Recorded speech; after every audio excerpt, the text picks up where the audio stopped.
जैसा कि बच्चों हम जानते हैं कि पृथ्वी एक बहुत बड़ा चुंबक है और इस पृथ्वी के चुंबकीय गुण को हम भूचुंबकत्व या पार्थिव चुंबकत्व के नाम से जानते हैं, जिसे हम इंग्लिश में टेरेस्ट्रियल मैग्नेटिज्म कहते हैं।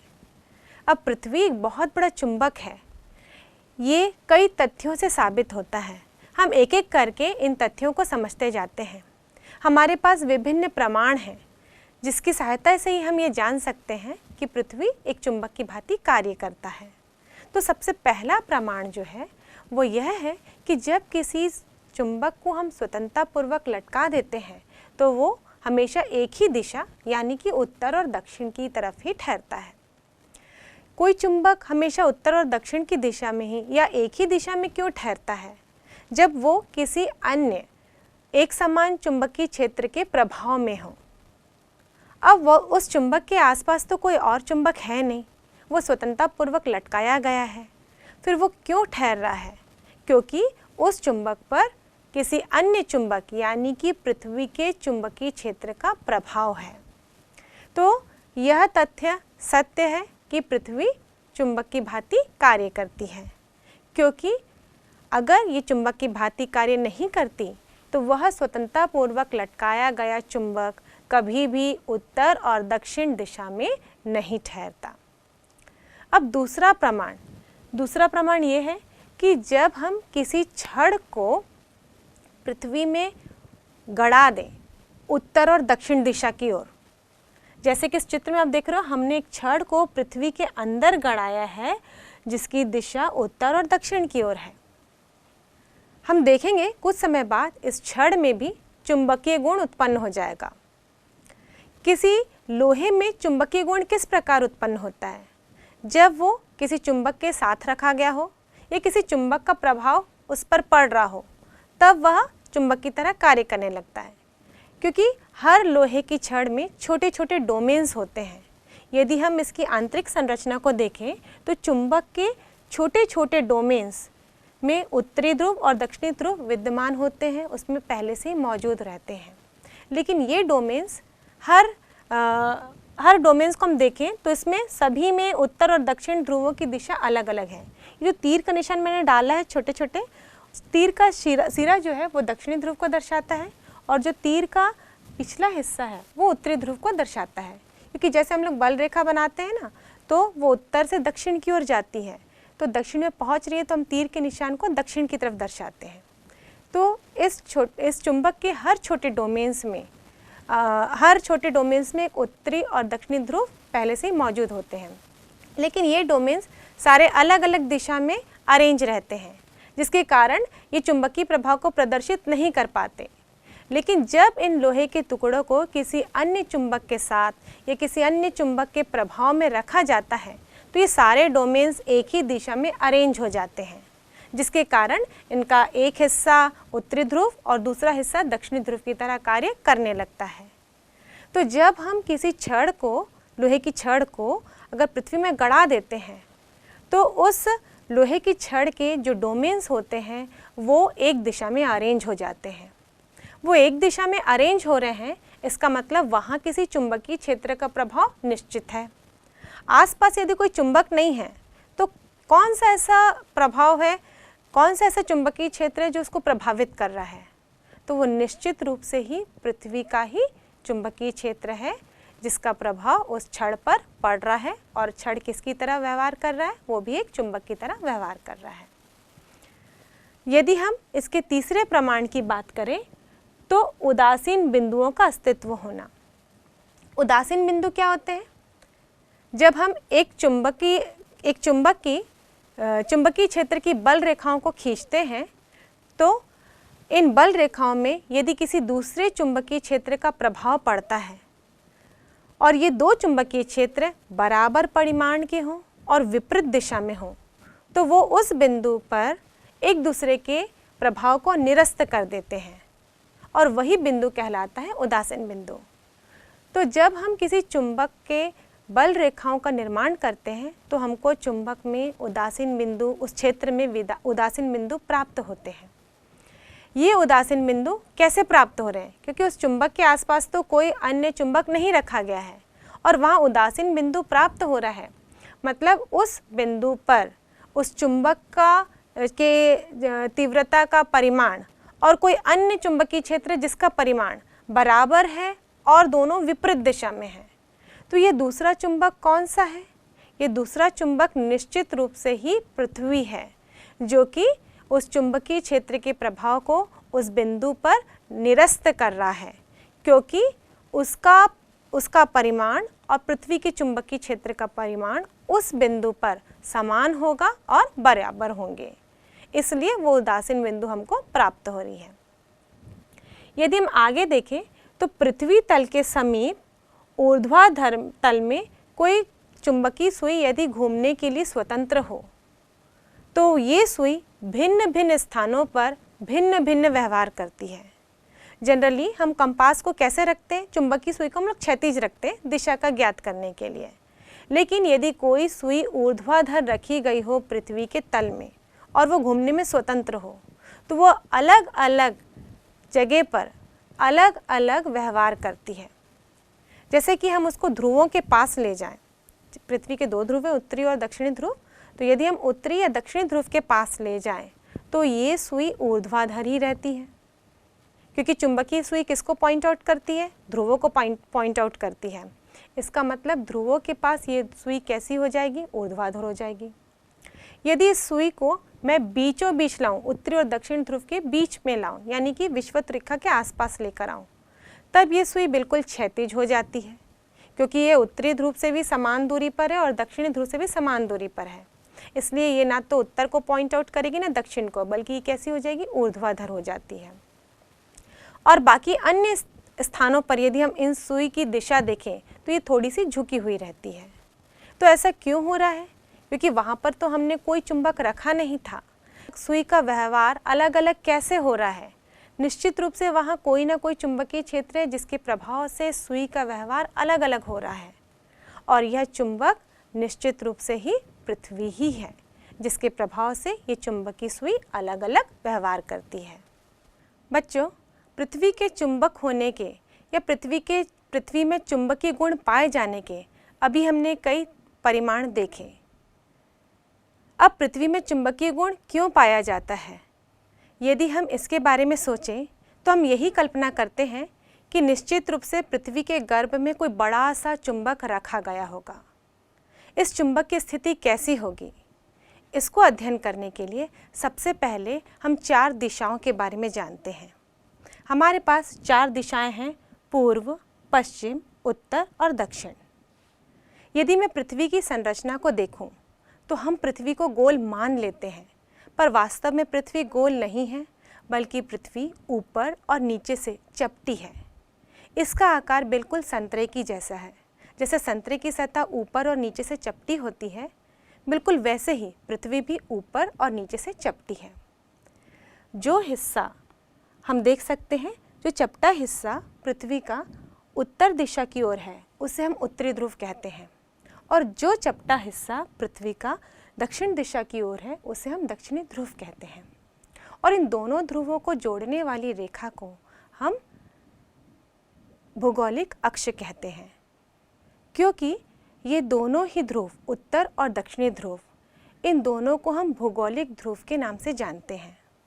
और यदि भौगोलिक ध्रुव को हम दर्शाते हैं तो किस प्रकार दर्शाते हैं? NG और SG से दर्शाते हैं। भौगोलिक ध्रुवों को अंग्रेजी में ज्योग्राफिकल पोल्स कहा जाता है। इसीलिए ज्योग्राफिकल पोल्स को दर्शाने के लिए हम अंग्रेजी अल्फ़ाबेट का छोटा सा G लिखते हैं। इस प्रकार NG और SG से दर्शाया जाता है। पर यदि मैं पृथ्वी के गर्भ में कोई चुंबक की कल्पना करती हूँ तो वो चुंबक किस प्रकार स्थित होता है? उसकी चुंबकीय बल रेखाएं किस प्रकार होती हैं? यदि चुंबक होगा तो उसका चुंबकीय क्षेत्र भी होगा, उस पर चुंबकीय बल रेखाएं भी बनाई जाएंगी। तो उसकी चुंबकीय बल रेखाएं कैसी होंगी? यदि हम चित्र अनुसार देखें तो ये इस प्रकार नज़र आती हैं। ये चुंबकीय बल रेखाएं आप देखेंगे बच्चों, तो ये नीचे से निकल के ऊपर की ओर जा रही हैं, और इसके अंदर ये आपको ये सुई नज़र आ रही है। ये सुई में जनरली जो लाल हिस्सा होता है वो नॉर्थ बताता है, और जो वाइट वाला हिस्सा होता है वो साउथ बताता है। वाइट होता है या कभी नीले रंग से दर्शाया जाता है। तो क्या ये चित्र उल्टा बना है? क्या चुंबकीय बल रेखा नीचे से ऊपर की ओर जाती है वास्तव में, या ऊपर से नीचे की ओर आती है? यदि हम ये जानते हैं कि भौगोलिक उत्तरी ध्रुव ऊपर होता है और भौगोलिक दक्षिणी ध्रुव नीचे, तो हमारे मन में ये विचार आता है कि इसकी बल रेखाएं ऊपर से नीचे की ओर आ रही होंगी पृथ्वी के बाहर, लेकिन चित्र में हम देख रहे हैं ये नीचे से ऊपर की ओर जा रही है, क्योंकि जो पृथ्वी के गर्भ में चुंबक स्थित है वो विपरीत दिशा में स्थित है। इसका उत्तरी ध्रुव नीचे की ओर होता है और इस चुंबक का दक्षिणी ध्रुव ऊपर की ओर होता है, तभी तो इससे निकलने वाली चुंबकीय बल रेखाएं पृथ्वी के बाहर नीचे से ऊपर की ओर जाती हुई प्रतीत होती हैं। यदि हम चुंबकीय सुई से भी इसकी बल रेखाओं को बनाने का प्रयास करें तो वो वैसे ही पृथ्वी के नीचे से ऊपर की ओर जाएंगी। तो इन चुंबकीय ध्रुवों को जो पृथ्वी के गर्भ में माना जा रहा है उसे हम भूचुंबकीय ध्रुव के नाम से जानते हैं।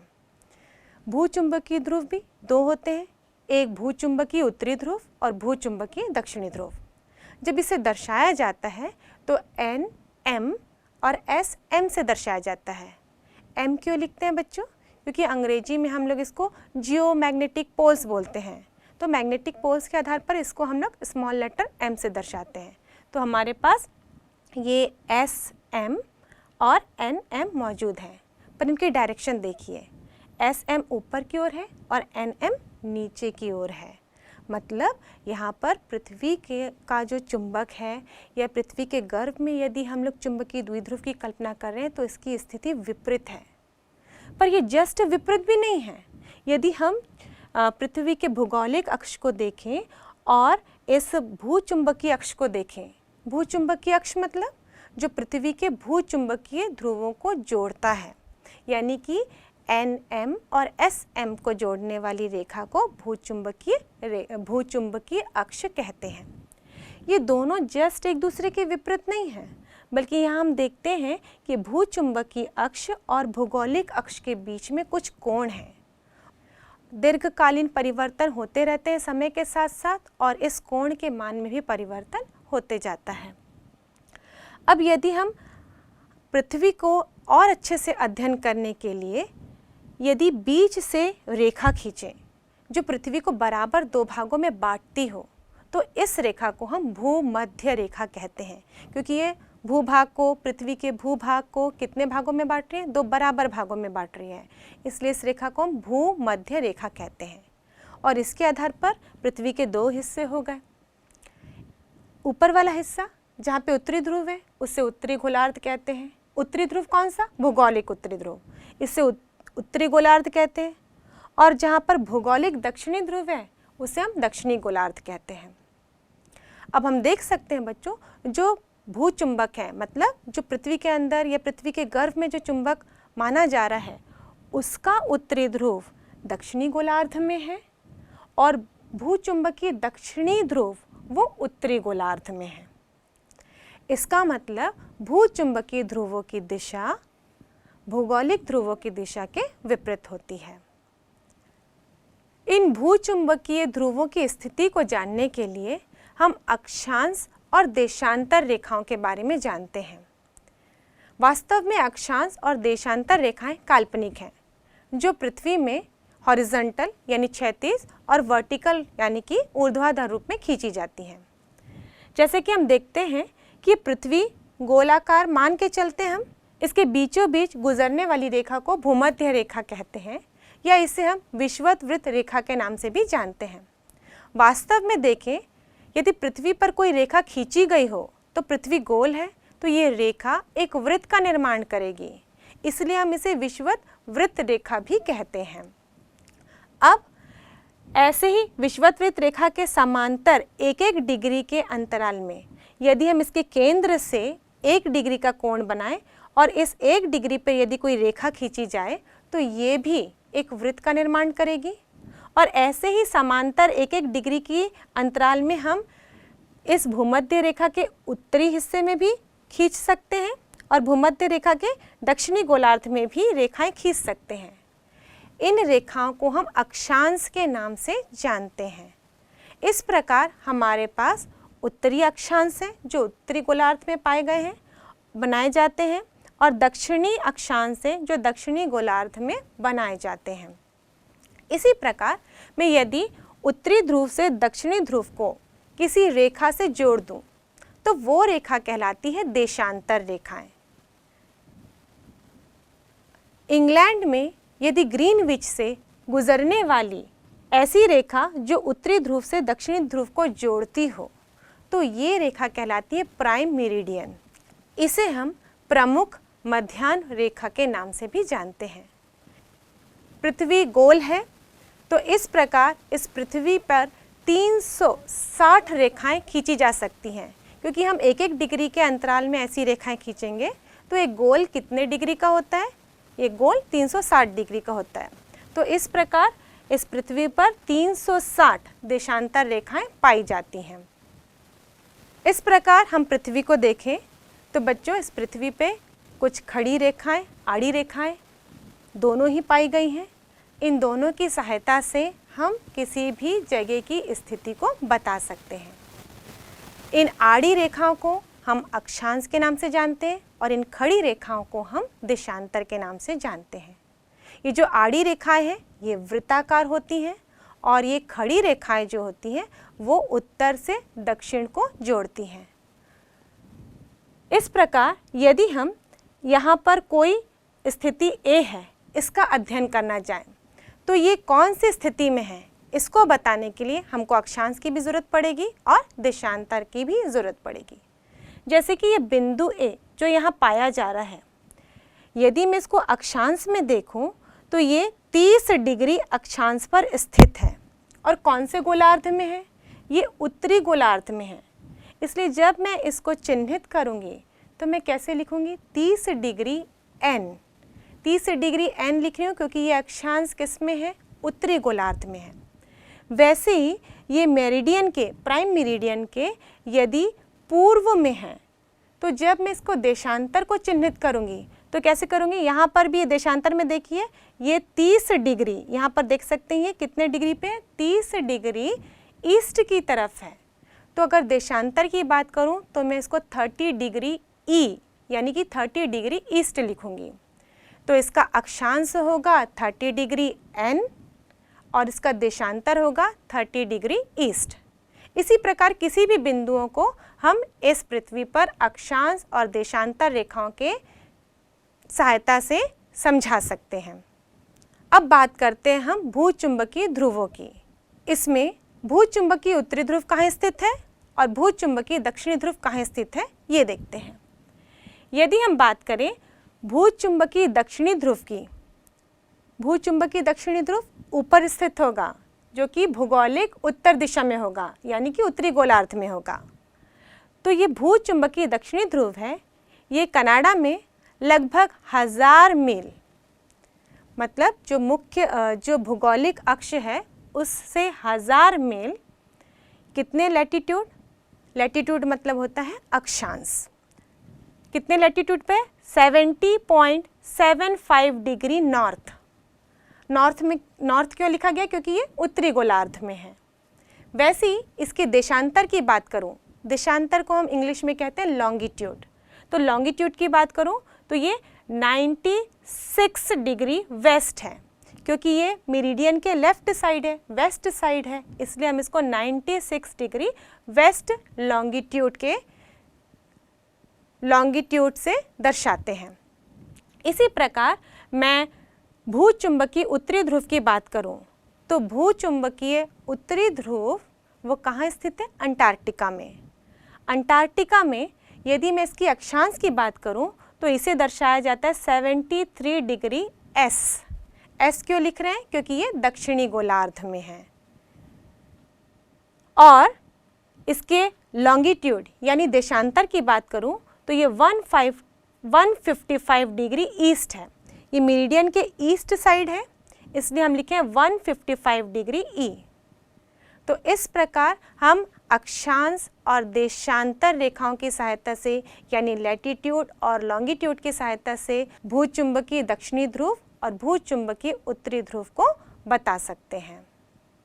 यदि हम पृथ्वी की संरचना को देखें तो पृथ्वी अपने अक्ष पर घूर्णी गति भी करती है। ये सूरज के चारों ओर भी घूमती है और अपने अक्ष में भी घूर्णी गति करती है। इसके अक्ष के जो दोनों सिरे हैं उनको हम दो ध्रुवों के नाम से जानते हैं। एक को हम उत्तरी ध्रुव कहते हैं और एक को दक्षिणी ध्रुव। पर ये जो अक्ष के दोनों सिरों के ध्रुव हैं उसे हम भौगोलिक ध्रुव के नाम से जानते हैं, जिसे हम इंग्लिश में ज्योग्राफिकल नॉर्थ, ज्योग्राफिकल साउथ कहते हैं और हिंदी में भूगोलिक उत्तरी और भूगोलिक दक्षिणी ध्रुव के नाम से जानते हैं। लेकिन यदि हम ये मान के चलें कि पृथ्वी एक चुंबक की तरह व्यवहार करती है, तो यानी कि पृथ्वी के केंद्र में कहीं पर चुंबकीय द्विध्रुव की कल्पना हम करेंगे और ये जो चुंबकीय द्विध्रुव का अक्ष है ये भौगोलिक अक्ष के संपाती नहीं होता। इसका जो अक्ष है वो पृथ्वी के अक्ष से लगभग 11.3 डिग्री का कोण बनाता है।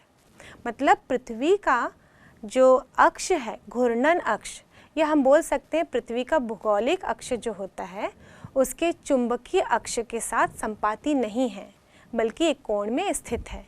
इसी कारण यदि जब हम पृथ्वी को चुंबक मान के उसका अध्ययन करते हैं तो उसके जो दो ध्रुव होते हैं उसे हम चुंबकीय ध्रुव के नाम से जानते हैं।